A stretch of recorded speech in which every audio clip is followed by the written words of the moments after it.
tababarkani oo labadii maalmood ee u dambeysay u socday dhallinyaradan oo isugu jirtay wiilal iyo gabdho tiradooduna ay dhanneed 30 qof ayaa maanta lasoo gabagabeeyey. dhallinyartani ka qayb qaadanaysay tababarkani oo iyagu u badnaa ardayda barata caafimaadka ayaa tababarkani waxaa soo qabanqaabiyey ururka Waajir oo uu madaxu yahay injineer Cabdilaahi Cudad, waxaana ay ujeedadiisu daaraneed sidii loo xalin lahaa waxna looga ogaan lahaa caqabadaha inta badan soo wajaha dhallinyarada waqtiga ay noloshu u bilaabanto. tababarkani oo ahaa mid ay wax badan ka faa'iideysteen dhallinyaradani ayaa waxaa markii maanta lasoo gabagabeeyey waxaa halkaasi ka hadlay macalinka bixinaya tababarkani Dr. Cabdiraxmaan oo ka mid ah dhakhaatiirta magaalada Boorama, waxaana uu yidhi waad ku mahadsantihiin kasoo qaybgalka fiican iyo sida aad cashirka u qaadanayseen muddadii labada cishay wada joognay oon kala baranay aqoon dhexdeena iyo mid guud hadday noqoto.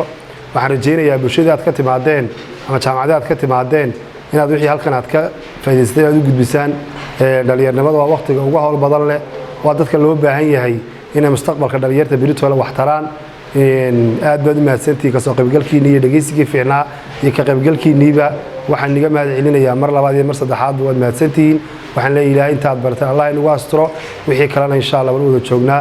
way mahadsan yihiin qolada training soo qabanqaabisay waa Cabdilaahi ugu horeeyo. waqti fiican buu ahaa, muddo laba cishaan wada joognay, wax badan baan kala faa'iideysanay. marka insha Allah aad mahadsantihiin. geesta kale waxa iyaguna halkaasi ka hadlay oo ka warbixiyay wixii ay ka faa'iideysteen tababarkani kana mahad celiyay dhalinyarada iyagoo ka qayb qaadatay tababarkani. waxaana hadaladoodii ka mid ahaa waxaan ahay ardaydii maanta ka qayb qaadanaysay trainingkii shalay noo bilaabmay wuxuu ku saabsanaa maxadaanay wuxuu nooga bilaabmay adultiga challenge-yada haystay. dad waxaan ka faa'iido soo baranay challenge-yada ugu badan ee waqtiga adolescent-ga dhalinyarta ku dhaca iyo caqabadaha ugu yimaada iyo sidii loo xalin lahaa. sidoo kale waxaan baranay FGM-ka iyo problem-ka uu ku hayo bulshada iyo sidii loo xalin lahaa. sidoo kale waxaan ka soo hadalay ama aan ka faa'iidnay maxadaanay early marriage-ka iyo dhibaatada uu ku leeyahay dhalinyarta iyo bulshadaba iyo sidii loo xalin lahaa.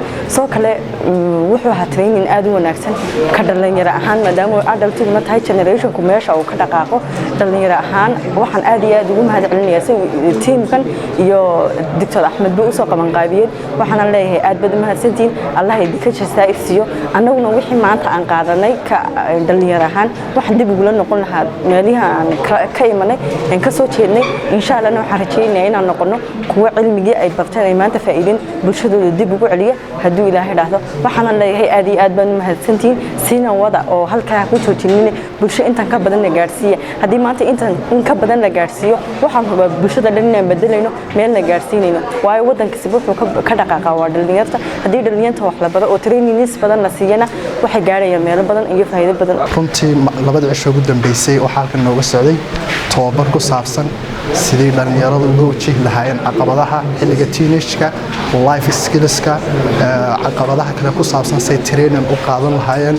sidoo kale waxaan halkan kula faa'iideysanay sida looga hortago xanuunada kala duwan. sidoo kale family planning-ka uu noo faa'iideeyay Dr. Axmed Nuur. runtii waxaan uga mahad celinaa Waajir Somaliland iyo dhammaan dhakhaatiirtii noo faa'iideysay sida ay noogu faa'iideeyeen. insha Allah anaguna waxaan rajaynaynaa inaan bulshada ku celino ugana faa'iideyno. ugu dambeyntii waxaa halkaasi ka hadlay injineer Cabdilaahi Cudad oo ah madaxa ururka Waajir ee gobolka Awdal, waxaana uu halkaasi uga mahad celiyay sidii ay uga faa'iideysteen dhalinyaradani labadii maalmood ee tababarku u socday. waxaana uu yidhi waxaan marka koobaad mahadnaqayaa iyo mar labaadba dhalinyarada firfircoon ee muddada labada maalmood halkan nagula sugnaa ee waqtigoogii qaaliga ah qofka wax bani aadan ugu qaalisan waqtiga geliyay.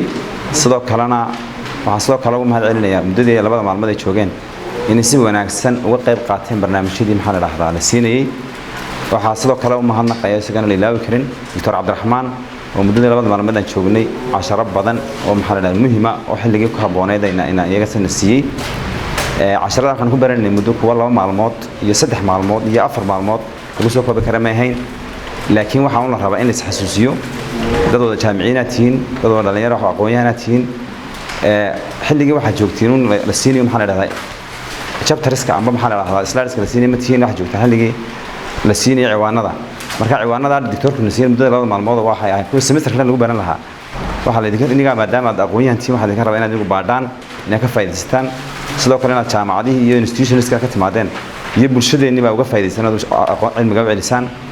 ururka Waajirna saad la socotaan tababarkan kii koobaad noqon maayo kii labaad si joogtaan wada doona haddii ilaahay ka dhigo sanad walba waxaan tababarnaa oo gaar ahaan gobolka Awdal dhalinyar ka badan 200-300 ka badan baan tababarnaa oo xirfado kala duwan u tababarnaa sida volunteerismka iyo life skillska iyo waxyaabo la midka insha Allah kuwa dambe iyo ka labaad iyo saddexaad ku insha Allah soo noqon doona haddii ilaahay ka dhigo aad iyo aad baad mahadsantihiin muddada labada maalmood joogteen sida wanaagsan isku dhageysanayseen dhammaantiin aad baad mahadsantihiin Sikariya Cabdi Shaafar Sikariya Saxane magaalada Buurama